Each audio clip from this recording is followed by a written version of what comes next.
Grimm's Fairy Tales. Rapunzel. There once lived a man and his wife, who had long wished for a child, but in vain. Now there was at the back of their house a little window, which overlooked a beautiful garden full of the finest vegetables and flowers. But there was a high wall all round it, and no one ventured into it, for it belonged to a witch of great might, and of whom all the world was afraid.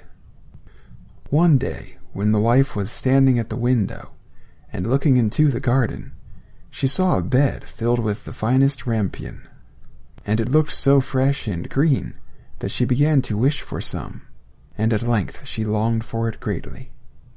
This went on for days, and as she knew she could not get the rampion, she pined away, and grew pale and miserable. Then the man was uneasy, and asked, "What is the matter, dear wife?" "Oh," answered she, "I shall die unless I can have some of that rampion to eat that grows in the garden at the back of our house." The man, who loved her very much, thought to himself, "Rather than lose my wife, I will get some rampion, cost what it will." So in the twilight he climbed over the wall into the witch's garden, plucked hastily a handful of rampion, and brought it to his wife. She made a salad of it at once, and ate of it to her heart's content. But she liked it so much, and it tasted so good, that the next day she longed for it thrice as much as she had done before. If she was to have any rest, the man must climb over the wall once more. So he went in the twilight again, and as he was climbing back, he saw, all at once, the witch standing before him, and was terribly frightened, as she cried with angry eyes, "How dare you climb over into my garden like a thief and steal my rampion? It shall be the worse for you." "Oh," answered he, "be merciful rather than just. I have only done it through necessity, for my wife saw your rampion out of the window, and became possessed with so great a longing that she would have died if she could not have had some to eat." Then the witch said, "If it is all as you say, you may have as much rampion as you like, on one condition. The child that will come into the world must be given to me. It shall go well with the child, and I will care for it like a mother." In his distress of mind, the man promised everything, and when the time came when the child was born, the witch appeared, and, giving the child the name of Rapunzel, which is the same as rampion, she took it away with her. Rapunzel was the most beautiful child in the world. When she was 12 years old, the witch shut her up in a tower in the midst of a wood, and it had neither steps nor door, only a small window above.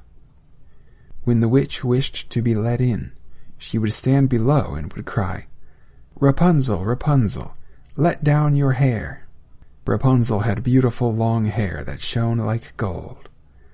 When she heard the voice of the witch, she would undo the fastening of the upper window, unbind the plaits of her hair, and let it down 20 ells below, and the witch would climb up by it. After they had lived thus a few years, it happened that as the king's son was riding through the wood, he came to the tower, and as he drew near he heard a voice singing so sweetly that he stood still and listened. It was Rapunzel in her loneliness, trying to pass away the time with sweet songs. The king's son wished to go in to her, and sought to find a door in the tower, but there was none. So he rode home, but the song had entered into his heart, and every day he went into the wood and listened to it. Once, as he was standing there under the tree, he saw the witch come up, and listened while she called out, "Oh, Rapunzel, Rapunzel, let down your hair."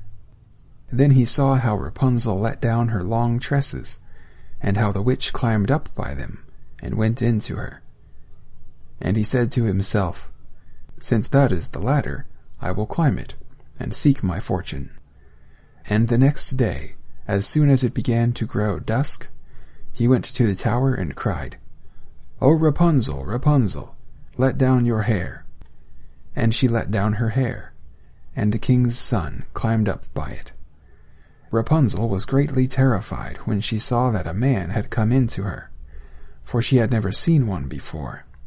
But the king's son began speaking so kindly to her, and told her how her singing had entered into his heart, so that he could have no peace until he had seen her himself. Then Rapunzel forgot her terror, and when he asked her to take him for her husband, and she saw that he was young and beautiful, she thought to herself, "I certainly like him much better than old Mother Gothel." And she put her hand into his hand, saying, "I would willingly go with you, but I do not know how I shall get out. When you come, bring each time a silken rope, and I will make a ladder, and when it is quite ready, I will get down by it out of the tower, and you shall take me away on your horse." They agreed that he should come to her every evening, as the old woman came in the daytime. So the witch knew nothing of all this, until once Rapunzel said to her unwittingly, "Mother Gothel, how is it that you climb up here so slowly, and the king's son is with me in a moment?"